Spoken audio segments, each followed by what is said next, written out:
예, 거두절미하고 제가 말씀드리겠습니다.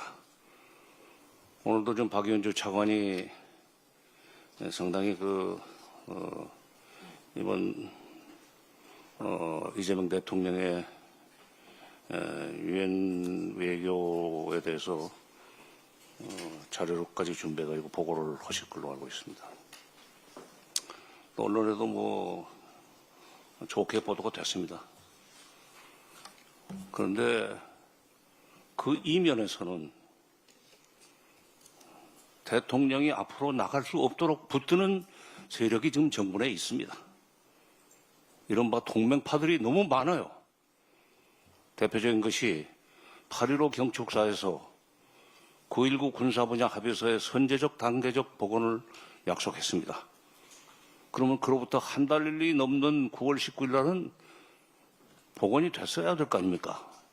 일방적으로라도. 신원식 장관이, 국방장관이 1조 사망의 효력 정지를 시키니까 그 다음날 바로 북한이 전면 파기를 선언했지만 그 9.19 군사 합의의 전면 파기를 유도했던 1조 사망의 효력을 더 복원하는 조치라도 정부가 했어야죠.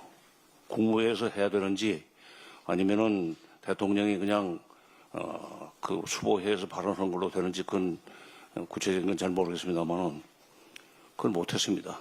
제가 듣자 하니까 안에서 이건 미국이 좀 싫어올 텐데요. 미국이 싫어한답니다. 미국이 싫으면 아무것도 못하는 생각을 가지고 아무것도 못한다는 생각을 가지고 있는 사람들이 대통령 주변에 있습니다. 이렇게 되면 문재인 정부 시즌 2가 됩니다. 문재인 대통령의 4.27 판문점 선언, 9.19 평양 선언, 9.19 군사분야 합의 좋은 만들어 놓고 아무것도 못했습니다. 한미 워킹그룹에 발묶여가지고 미국이 못하게 하는 것은 아무것도 못했습니다. 심지어 2019년 1월 달에 북한에 독감약 타미풀을 보내는 것도 트럭은 안 된다는 미국의 얘기 때문에 못 보냈습니다. 그리고 경의선 철도도로 연결 및 현대화 현장 조사까지 했지만 그 이외에 아무런 조치도 못했습니다. 결국 대통령 주변에 저는 이제 역대 정부에서 일을 했기 때문에 경험을 가지고 얘기를 하면 김대중 정부나 노무현 정부에서는 대통령 주변에 소위 동맹 자주파가 있으면 앞으로 나갑니다. 동맹파가 지근거리에 있으면 아무것도 못합니다. 지금 그렇게 돼가고 있습니다. 당대표께서 나셔야 될지 자문회의 의장께서 나셔야 될지 아니면은 이걸 국방위원회나 무슨 외교통일위원회에서 대정부 질문 형식으로 이걸 꾸짖어야 될지 그건 모르겠습니다. 이거 좀 고쳐주십시오. 또 하나, 대통령이 지금 SNS에 갑자기 전시작전 통제권 관수 문제와 관련해서 노무현 대통령이 했던 똥별 얘기를 꺼냈습니다. 지금 전시작전 통제권 환수를 하려고 하는 이재명 대통령의 행보와 관련해가지고 군부에서 지금 저항이 있다는 반증입니다. 문민 장관 보내가지고 군인들 장악하라고 했더니 그 끌려다니면 모릅니까? 9.19 군사분야 합의서 하나도 해제도 못하고. 이렇게 되면은 이재명 대통령 바보 돼요. 대통령이 요미우리 기자회견에서 이 북핵 문제를 풀기 위해서는 일단 동결로 시작을 하고 축소, 그 다음에 비핵화, 최종 목표는 비핵화로 해야 되지만 동결로 시작해야 된다는 얘기를 한 뒤에 24일 날 트럼프 대통령을 만나서 당신이 피스메이커가 되라. 나는 페이스메이커가 되겠다.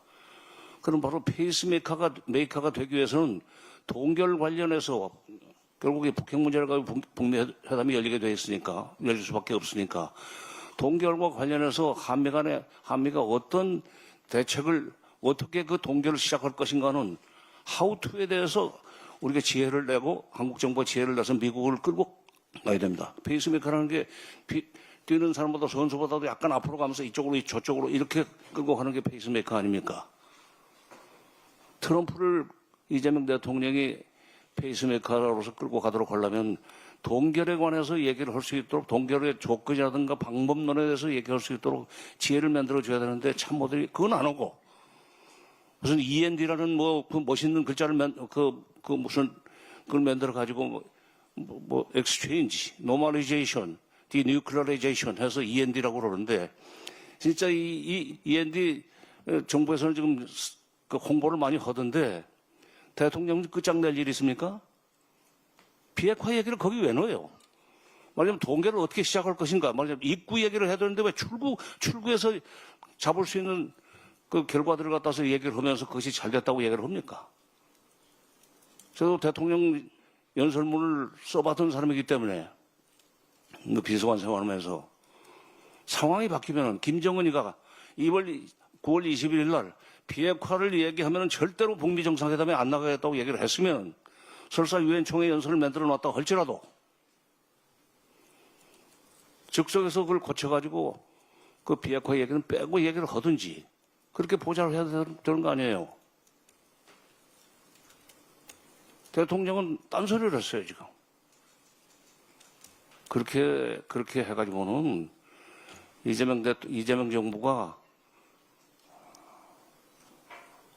한미 관계 때문에 남북 관계 한 발짝도 못 나고 말 겁니다. 한마디만 보태겠습니다.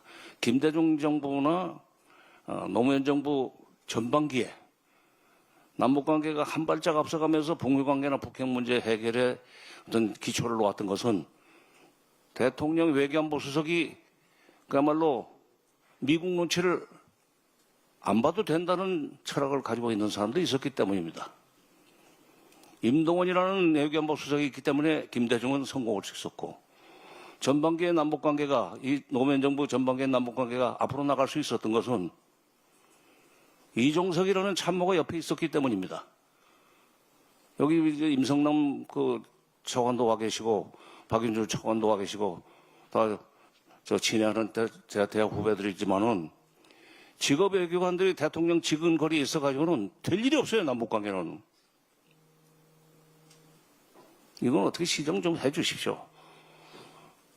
그 다음에 전시작전 통제권 문제도 국방장관을 갖다서 격려를 하든지 잡돌이를 하든지 해가지고 군인들을 좀 통제하도록 해 주십시오. 대통령님 전시작전 통제권 환수하려고 그러는데 얼마나 저항에 부딪혔으면 똥별 얘기를 꺼냈겠습니까? 지금 사법부 개혁 때문에 정신이 없으시지만은 대통령 주변의 측근들 개혁도 필요합니다. 이상입니다.